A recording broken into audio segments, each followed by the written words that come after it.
Welcome to my YouTube channel Kiran economic classes में आपका स्वागत है दोस्तों। जैसे कि मैं पिछली वीडियो लेकर आई थी जिसमें मैं डिमांड की थ्योरी को समझाया था और लॉ ऑफ डिमांड को भी समझाया है। अगर आप लोगों ने मेरी पिछली वीडियो को नहीं देखा है तो प्लीज़ मेरे चैनल में जाकर मेरी पिछली वीडियो को देख लें और उसे प्लीज़ लाइक एंड सब्सक्राइब करना बिल्कुल मत भूलिएगा। दोस्तों, आज हम लोग पढ़ेंगे कि इनडिफरेंस कर्व क्या होता है और तटस्थता वक्र विश्लेषण क्या है। तो दोस्तों, सबसे पहले हम लोग जानते हैं इसके पीछे की हिस्ट्री। तो तटस्थता वक्र विश्लेषण जो है वो सर्वप्रथम अंग्रेज जो अर्थशास्त्री थे एल्ज़वर्थ ने 1881 में दिया था और इसे विकसित करने का जो श्रेय है वो पेरेटो के है, जिन्होंने 1909 में पहले एक लेख में विकसित करने का प्रयास किया। 1915 में रूसी अर्थशास्त्री स्लट्स्की ने तटस्थता वक्र विधि में सुधार किया, परंतु तटस्थता वक्र विश्लेषण का जो विज्ञापन है 1934 में प्रोफेसर हिक्स तथा RED एलन ने अपने संयुक्त लेख a reconsideration of theory of value में दिया है। दोस्तों, सबसे पहले तटस्थता वक्र जो विश्लेषण है वो विज्ञापन 1934 में हिक्स ने और RED एलन ने अपने लेख में दिया है। दोस्तों, हम लोग पहले ये समझेंगे तटस्थता वक्र विश्लेषण होता क्या है और इसका कर्व कैसा बनता है और इसकी मान्यताएं क्या क्या हैं। तटस्थता वक्र जिसे हम इंडिफरेंस कर्व कहते हैं। दोस्तों, इंडिफरेंस कर्व मतलब एक प्रकार का कर्व है, एक प्रकार का वक्र है जिसमें जितने भी बिंदु होंगे जो दो वस्तुओं के ऐसे कॉम्बिनेशन को बता रहे हैं जिसमें उपभोक्ता जो कंज्यूमर है वो समान संतुष्टि प्राप्त करते हैं। यह एक ऐसा कर्व है दोस्तों जिसमें जितने भी बिंदु हैं वो मतलब कि दो वस्तुओं के ऐसे कॉम्बिनेशन को बता रहे हैं जिसमें उपभोक्ता जो है वो समान संतुष्टि प्राप्त करता है, मतलब इक्वल सेटिस्फेक्शन उसको प्राप्त होता है। इससे कम या ज़्यादा कुछ नहीं, उसे इक्वल सेटिस्फेक्शन प्राप्त होता है। तो ये एक प्रकार का कर्व होता है जिसमें हम लोग केवल दो वस्तुओं को लेते हैं, x और y मान लेते हैं, और जो भी कॉम्बिनेशन बनेगा उसमें उपभोक्ता इक्वल सेटिस्फेक्शन उसको प्राप्त होगा। तो ये हमारा तटस्थता वक्र है। दोस्तों, मैंने यहाँ पर एक शेड्यूल लिया है जिसमें संयोग क्रम मतलब कि कॉम्बिनेशन एप्पल को x माना है और ऑरेंज को y। देखिए यहाँ पर आप ABCD ये चारों कॉम्बिनेशन है जिसमें उपभोक्ता जो है कंज्यूमर जो है वो एप्पल की 1 इकाई यूज़ करता है और ऑरेंज की 20, और एप्पल की 2 करेगा और ऑरेंज की 14, फिर एप्पल की 3 और ऑरेंज की 10 एंड एप्पल की 4 एंड ऑरेंज की 8। आप यहाँ देख रहे होंगे कि मैंने 20 से 14 पर जाते ही 6 लिखा है, फिर 14 से 10 जाते हुए 4 लिखा है, फिर 10 to 8 2 लिखा है। इसका मतलब ये है कि जब उपभोक्ता एप्पल की 1 इकाई का अधिक उपयोग करता है तब वह ऑरेंज की 6 इकाइयों का त्याग करता है।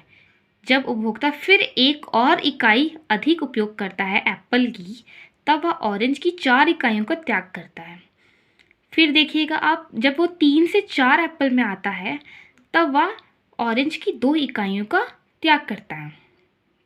इसे मैंने एक डायग्राम में बनाया है, ये भी हम लोग समझेंगे। दोस्तों, ये रहा डायग्राम जिसमें मैंने x एक्सिस पर एप्पल को लिया है और y एक्सिस पर ऑरेंज को लिया है।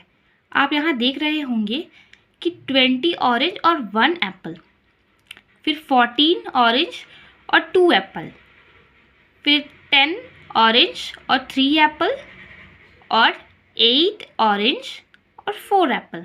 आप यहाँ एक वक्र देख रहे हैं जिसे मैंने IC लिखा है, इनडिफरेंस कर्व। इसका प्रत्येक बिंदु, इसका ABCD प्रत्येक बिंदु पर उपभोक्ता जो है वो समान संतुष्टि प्राप्त करता है।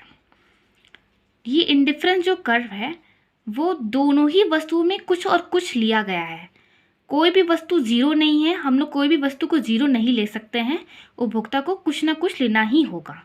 तो ये बता रहा है इंडिफरेंस कर्व को जिसमें उपभोक्ता दो वस्तुओं के ऐसे कॉम्बिनेशन में समान संतुष्टि प्राप्त करता है। आइए दोस्तों, हम लोग इसकी कुछ मान्यताओं को भी पढ़ेंगे। दोस्तों, एजम्पशंस ऑफ इंडिफरेंस कर्व। पहला एजम्पशंस है कि टू गुड्स, इसमें दो वस्तुओं को लिया गया है जिसमें कॉम्बिनेशन बनेगा। ऑर्डिनल अप्रोच है, क्रमवाचक दृष्टिकोण। क्रमवाचक दृष्टिकोण का मतलब ये है कि उपभोक्ता जो है वो वस्तुओं का क्रम निर्धारित करता है। वो ये बोलता है कि मुझे एप्पल से ज़्यादा संतरा पसंद है या फिर संतरा से ज़्यादा एप्पल पसंद है। तो वो ये नहीं बोलेगा कि मुझे 10 यूटिल एप्पल पसंद है या फिर 10 यूटिल संतरा पसंद है। ऐसे प्रोफेसर मार्शल ने कहा था कि हम लोग उपयोगिता को मूल्य में माप सकते हैं, मुद्रा में माप सकते हैं, लेकिन ऐसा गलत है। हम लोग मुद्रा में उपयोगिता को नहीं माप सकते हैं।